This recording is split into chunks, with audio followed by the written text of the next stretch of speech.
Ci eravamo lasciati mercoledì con il terzo atto, ovvero la terza votazione per il Capo dello Stato. Nulla si è risolto, siamo arrivati alla sesta chiama e probabilmente bisognerà attendere, anzi sicuramente bisognerà attendere le prossime giornate, se non domani. Vedremo cosa accadrà, certo che sta diventando un vero e proprio tormentone. Scriveteci 345 99 56 897 in diretta, screenshot per sapere anche da voi che cosa ne pensate di quanto sta accadendo all'interno del Parlamento, le vostre sensazioni e chi vorreste anche adesso a questo punto come Presidente della Repubblica, visto che non si mettono d'accordo i 1000 deputati. Con noi un ex parlamentare, se non sbaglio 3 legislature, sì. Ferruccio Saro. Buonasera. Buonasera a lei allora, e ai telespettatori.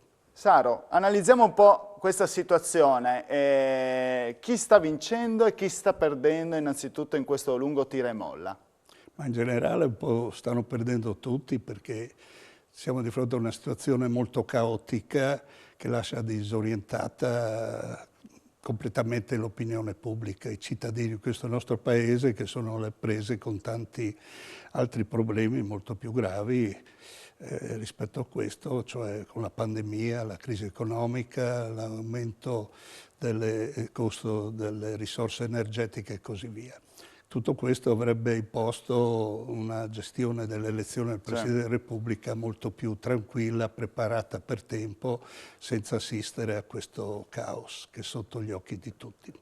Allora, noi siamo in grado di farvi vedere innanzitutto le immagini che ci arrivano dal Parlamento all'ennesima, alla sesta chiamata. Chiedo anche alla regia se riusciamo a collegarci, grazie a Fabio Di Bernardo e Francesco Snidero, mentre stiamo parlando con il nostro ospite. Nel corso di questa puntata abbiamo anche l'occasione di farvi vedere alcuni giornali online, tra questi il Corriere della Sera, che dice che c'è stato un incontro Draghi-Salvini per un accordo, lo riporta il Corriere della Sera, eccolo qua. Letta varie opzioni sia Presidente all'altezza di Mattarella e sotto anche un'analisi di quanto sta accadendo dopo la debacle del centrodestra che ha, possiamo dire, bruciato Casellati, con la rubrica scrutinio che dice alle 11:30 Renzi ha annunciato, ora gli faccio il cucchiaio. E a questo punto chi ha lei sorride su questo No, per la battuta di Renzi, insomma. Ma io penso che sia stato un atto irresponsabile proporre la Presidente del Senato, seconda carica dello Stato, e bruciarla in quel modo. Chi conosce a fondo come stanno le situazioni e i rapporti che ha la Presidente del Senato, la Casellati, con il Parlamento, in particolare con il Senato, le inimicizie che ha, le invidie che ha, i suoi comportamenti talvolta autoritari, non poteva che prevedere che ci sarebbe stato un amplissimo numero di franchi tiratori sul suo nome. Ma è stato fatto intenzione voluta proprio di bruciarla oppure guardi, è una mossa tattica di Salvini completamente sbagliata? Ma se è una mossa tattica è stata completamente sbagliata, perché alla fine perde anche lui. Può ben giustificarsi dicendo che la Lega ha votato la Casellati in maniera compatta, ma la verità lui non potevano sapere che dalla capogruppo di Forza Italia i componenti del gruppo di Coraggio Italia erano acerrimi nemici della Presidente del Senato e che da lì sarebbero venuti a mancare tantissimi voti. Infatti oggi sono mancati una ottantina di voti, che è una cosa molto grave, bruciando la seconda carica dello Stato.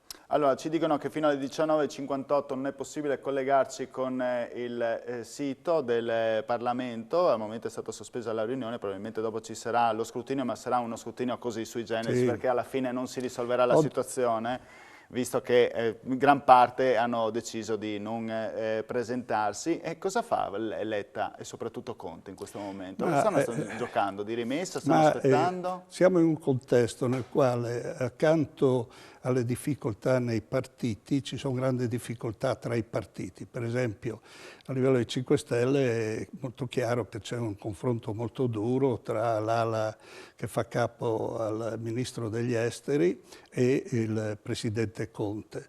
All'interno del Partito Democratico c'è chi, come Letta, sostiene che alla fine si debba andare su Draghi, mentre altri sono, come Presidente della Repubblica, mentre altre correnti o gruppi sono nettamente contrari a Draghi. Nel centro-destra chiaramente la situazione è altrettanto confusa dopo quello che è avvenuto oggi, non sanno più che pesce pigliare. Infatti la Repubblica titola, a questo punto ho aperto anche questo sito, peraltro sta parlando in questo momento con le televisioni, vedo anche il leader della Lega Salvini, abbastanza infervorato anche, finisce l'illusione del centrodestra-sinistra, centrodestra scusate unito, questo riporta il titolo. Ma io ho sempre sostenuto che questo passaggio dell'elezione del Presidente della Repubblica può segnare un profondo cambiamento degli assetti della politica italiana, sia come schieramenti che come partiti. È chiaro che continuare a mantenere, per difendere questo bipolarismo di questi 30 anni dalla caduta della Prima Repubblica, un falso bipolarismo dove si fanno alleanze solo per vincere, però che poi sono incapaci a governare, non può reggere oltre un certo livello. E Salvini si trova in grossissima difficoltà perché da un lato vorrebbe far parte di una maggioranza di governo con PD e 5 Stelle, dall'altro lato fa parte di una coalizione, il centrodestra, con la Meloni, che ha tutt'altri disegni e obiettivi strategici. È impossibile conciliare le due cose. A questo punto poi siamo alla fine probabilmente del ciclo di Forza Italia, perché Berlusconi ha tentato di candidarsi e purtroppo per lui non è riuscito a trovare i numeri o le condizioni per scendere in campo. Anche Forza Italia io prevedo che si dividerà tra chi è subalterno, vuole essere subalterno alla Lega e chi invece pensa di partecipare a costruire un nuovo soggetto politico, una specie di un centro riformista. In questo momento potrebbe tornare fuori uno come Renzi allora? Renzi che ha un manipolo di 40 parlamentari e poi Renzi riesce... da quello che si sa si muove di concerto con il sindaco di Venezia, con Totti. Infatti lì oggi ci sono stati molti franchi tiratori in quell'area lì. Il suo obiettivo è, lo ha già dichiarato, è costruire da qui alle prossime elezioni politiche un nuovo soggetto politico che sia un punto di equilibrio del sistema politico italiano e che non faccia prevalere più gli estremismi, i populismi o i sovranismi. Senta, facciamo un po' di nomi, no? Io stavo leggendo anche da qualche parte, ovviamente c'è la discesa di Casellati, nel senso che ormai è stata bruciata, ma tornerebbe di moda anche Belloni, la Belloni. Ma guardi, la Belloni è una personalità di grosso rilievo. Peraltro io ho avuto occasione di conoscerla in parecchie occasioni perché era il capo di gabinetto di Antonione quando era vice ministro degli esteri. Ho avuto occasione varie volte di andare a cena con lei e Antonione e altri suoi collaboratori. Ha un collegamento col Friuli? Sì, è collegata, sicuramente è una persona di grandissimo livello, è stata direttore del Ministero della Farnesina degli Esteri, quindi tanti anni. Oggi ha un ruolo importantissimo, è capo del Dipartimento sulla sicurezza interna, cioè dei servizi segreti. È una donna di grande valore, grandi relazioni internazionali, nessuno sa per chi vota, quindi io onestamente potrebbe essere considerata super partes. Proprio quel super partes potrebbe proprio servire. Ha avuto buoni rapporti con tutti i governi e con tutti i presidenti del Consiglio, però non so se oggi ci siano le condizioni per cui lei possa assurgere al ruolo di Presidente della Repubblica. Poi sarebbe donna, oggi va di moda puntare su le donne per cariche istituzionali, quindi avrebbe tutta una serie di caratteristiche positive e anche di capacità. Senta, ma in tutto questo non ci siamo detti un po' il Movimento 5 Stelle, se rischia anche nello stesso momento anche lo stesso movimento di disgregarsi. Il ruolo di Conte, ma il ruolo di Di Maio che sembra tacere, ma in verità sta lavorando per dietro, forse. Certamente tra Conte e Di Maio non si sono mai molto amati. E quindi c'è una competizione sulla guida di quel movimento e anche su come dovrà trasformarsi questo movimento, perché non è più un movimento di raccolta di protesta, vorrebbe diventare qualcosa di molto diverso. Se si pensa, Di Maio vorrebbe farlo diventare un partito moderato. Hanno tentato ultimamente, soprattutto a livello europeo, di entrare nel gruppo del Partito Socialista Europeo, cioè stanno cercando una collocazione sul futuro. È chiaro che questo gli porterà a dei prezzi elettorali, a costi elettorali molto forti. Io penso che ormai si sognino di riprendere il 33-34%. Certo, è un movimento che si è evoluto, diciamo. È un movimento evoluto da movimento di raccolta della protesta, ha capito che governare è un'altra cosa, mentre raccogliere i voti di protesta è molto facile, e adesso cercano, con tutti i limiti che possono avere, di diventare un partito di governo serio. Allora, noi cercheremo anche nella seconda parte di capire un po' i nomi che ci potrebbe dire Saro, azzardare qualche nome al posto. Abbiamo già parlato della Belloni, ma ce ne sono altri, a dire la verità ne mancano pochini, si gioca tutto tra 3 e 4, immagino. Sì, ormai i nomi credo... Perché bisognerebbe solo prendere un'agenda e cominciare a sfogliare a questo punto. No, beh, Salvini aveva già preso l'elenco telefonico per proporre i tanti candidati che ha proposto. Il problema è che ne ha bruciati bruciati 5 fino adesso. Però quindi... sono stati già bruciati 5, ma adesso però credo che questo gioco al massacro avrà termine. Credo che ormai la partita sia racchiusa attorno a pochi candidati. Ecco, adesso ce li svela. Ma no, sì. Ma andiamo in pubblicità prima. Dopo va bene. Sì, perché sennò finisce la suspense, okay. No? Pubblicità.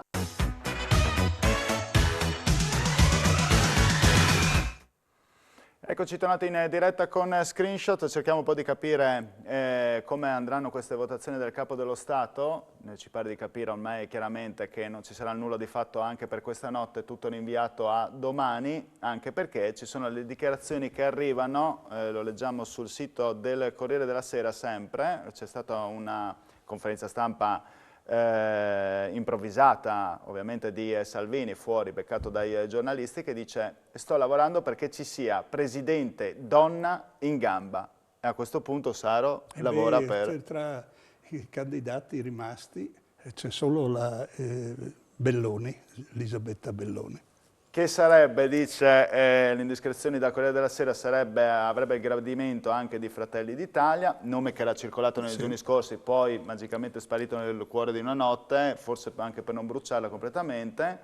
Letta dice pronti a discutere tutta la notte, se serve siamo pronti a discutere tutta la notte, anche per tutta la giornata di domani, per arrivare a una buona soluzione. L'importante è che tutti capiscano che da questa partita dobbiamo uscire tutti vincitori, non ci può essere un solo vincitore. Certo che 7 giorni di seguito per votare un presidente fa pensare che ci sono delle partite in gioco nel futuro più importanti. A questo punto bisognerebbe cambiare, Saro. Io sono convinto che questa debba essere l'ultima, se c'è intelligenza politica, l'ultima elezione con i grandi elettori. Io credo che sia maturo il tempo in Italia per passare a un sistema presidenziale, elezione diretta o semipresidenziale, con tutta una serie di contropoteri, in maniera tale che non ci troviamo un nuovo dittatore, però bisogna avere un presidente forte, non condizionabile, che abbia autorevolezza, che rappresenti nel modo migliore sia in Italia che all'estero gli interessi del nostro Paese. E credo che questo tema,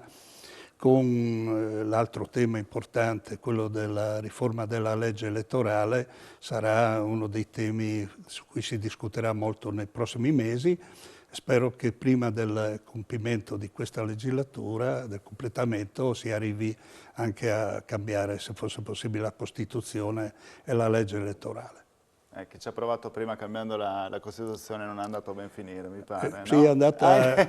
sì, no, stiamo parlando di Renzi, anche se no, alla fine conta comunque, alla fine di questa tornata, mi sicuramente Renzi si muove in maniera molto abile e furba, è un gran manovratore e quindi può svolgere anche in questa parte finale della partita sul Quirinale un ruolo importante. Peraltro c'è un'altra dichiarazione di Letta in questo momento, sono molto ottimista, si dice molto ottimista Letta dopo l'incontro con Matteo Salvini e Giuseppe Conte, insomma se fanno il paio entrambi le due dichiarazioni, insomma qualcosa sta accadendo, lo scopriremo domani. Solo che bisogna vedere qual è il vero nome coperto di Letta. Tutti sanno che Letta... Ecco, lei non pensa che Draghi, parliamo di Draghi, non potrebbe rispuntare da un momento all'altro? Penso che proprio, Draghi o Mattarella, io penso che proprio lì possa rispuntare di nuovo il nome di Draghi. Draghi ha molte difficoltà, perché è persona stimatissima e capace, ma non ha avuto la capacità di gestire bene i rapporti col Parlamento, per cui oggi ha molte resistenze. Però io penso che Letta in particolare farà un ultimo tentativo per vedere se sia possibile far diventare Presidente della Repubblica Draghi. Se, per conto mio, se non dovesse diventare Draghi, sì, c'è questa possibilità di una mediazione sulla Belloni, oppure potrebbe anche rispuntare Casini, però io credo che a quel punto, di fronte al fatto che non riescono a trovare proprio nessuna intesa, tutti in ginocchio, andrebbero da Mattarella a chiedere quantomeno fino alla fine della legislatura di essere rieletto Presidente. Una specie di Napolitano bis. Sì, un Napolitano bis e questo potrebbe rassicurare il Presidente del Governo, Draghi, se c'è Mattarella, perché la preoccupazione che hanno tanti è che Draghi veda tutti questi giochi che stanno sviluppando come un'azione quasi di sfiducia nei suoi confronti e quindi magari passa una Belloni, lui magari decide poi alla fine di mollare anche la presidenza del Consiglio. Questo ci provocherebbe in una situazione economica finanziaria come quella attuale un disastro totale. Certo, come ha agito Draghi fino adesso? Ma Draghi ha agito bene, no? Perché d'altro canto Draghi viene chiamato di fronte al fallimento dei partiti che non sono in grado di fare un governo. Mattarella lo ha imposto, d'altro canto non riusciva nessuno a avere una maggioranza e ha imposto una coalizione ampia che ha affrontato, direi, in modo positivo i gravi problemi che ha il nostro Paese. Però, come sempre in Italia, era stato amatissimo fino a pochissimo tempo fa. In Italia si innamorano delle leadership, i cittadini, il popolo, le forze politiche, poi dopo pochi mesi cominciano a scaricarlo. Infatti in questa fase non si può negare che abbia avuto molte difficoltà e anche ha rinunciato ad un'azione di governo forte come lui era abituato a portare avanti. Con una molta velocità rispetto al passato, oltretutto, basta andare dal 30%, fare un ballo al papete per andare al 15%, oppure evocare i cambi della Costituzione per sprofondare nel 2%. Sì, però ecco, questo è un problema grosso, cioè in Italia ad ogni elezione si va dietro il pifferaio di turno, chi è più bravo nel parlare alla pancia della gente, salvo poi accorgersi che chi hai votato poi non è capace di governare, per cui assistiamo a fenomeni devastanti, no? Che non succede in nessuna parte del mondo. Pensi, le cito solo alcuni esempi, Renzi, penultime europee prende il 41%, oggi viene dato al 2%, e i 5 Stelle prendono il 33% 4 anni fa, 34%, e oggi se arrivano al 10-12 è già un grande risultato. Salvini 2 anni fa europee prende il 34%, oggi dai sondaggi viene dato attorno al 17%, dimezzato. Potrebbe essere sconfessato Salvini, secondo lei, in un prossimo congresso? Se dovesse il problema è che, da quello che ho capito, la nuova Lega, che non è la Lega Nord che conoscevamo, è sostanzialmente un po' come lo era Forza Italia, un partito non scalabile, perché è un partito che si chiama Salvini Premier, no? Sì. Che di solito non hai mai il nome. Sì, sì, il certo, nome non è del mai stato leader connotato. lo mettono, però mai come Sì. Premier. Rischia di rimanere questo un suo sogno irrealizzabile. Sì. Ma da quello che mi hanno spiegato è sostanzialmente un partito non scalabile, per cui non è che potrebbe dare le dimissioni se la situazione politica, il ruolo della Lega viene fortemente ridimensionato, però con elezioni democratiche libere degli iscritti credo che sia ben difficile una sconfissione. E poi coloro che non lo amano, i Giorgetti, probabilmente ormai gli fa da fronda anche il nostro presidente regionale, non Infatti volevo credo... sapere se Federica faceva parte di questa nuova Lega, secondo me. Cioè che Federica abbia uno stretto rapporto con Giorgetti è un dato Sì. di fatto. Che Federica sostenga una linea moderata è un altro dato di fatto. Che poi abbia assunto, per esempio, sulla vicenda dei vaccini una linea molto dura, mentre Salvini cercava Sì. di tenere vicino i Sivax e i Novax, anche operazione molto difficile e ambigua perché non si può conciliare le due cose. Per esempio Giorgetti, Zaia, Federica hanno sposato la linea dura contro i Novax, tant'è che basta vedere la nostra regione, stanno espellendo dal partito tutti coloro che sono Novax. E quindi non so quello che succederà. Come dicevo prima, in Italia le leadership durano pochi anni, salvo quella di Berlusconi, ma è un unicum quella di Berlusconi. Sì. Oggi durano pochi anni, sono delle meteore e quindi potremmo assistere a tutto, può succedere di tutto. Certo. Senta, le chiedo l'ultima cosa, visto che il tempo è tiranno, sta per scadere, non ci sono altre novità a proposito sul fronte elezioni, non ce ne sono, non sono aggiornati i siti in questo momento e vista la sua esperienza tra le legislature, cosa accade in quei momenti? Vista la sua esperienza di queste 3 legislature, quindi sì, lei ha votato sì, praticamente ho partecipato, per... sì, ho fatto più volte Cosa accade in questi momenti? Ma guardi, in questi momenti chiaramente si muovono molto i segretari, le leadership, però diversamente da un tempo i segretari adesso non controllano più i gruppi parlamentari e non controllano del tutto i propri partiti. Nascono i classici franchi tiratori. I franchi tiratori Sempre sono sempre esistiti. esistiti, nel segreto dell'urna sono sempre esistiti, ma adesso la situazione è molto più complicata perché siamo di fronte a una riduzione dei parlamentari del 30%. Dei partiti che, si pensa ai 5 Stelle, che avevano preso tantissimi parlamentari, prevedono di prenderne sì e no un terzo alle prossime elezioni, così anche altri partiti rischiano di scomparire. È chiaro quindi tutti questi grandi elettori sono tutti in crisi psicologica, umana, politica e quindi è il marasma, no? Per cui talvolta succede.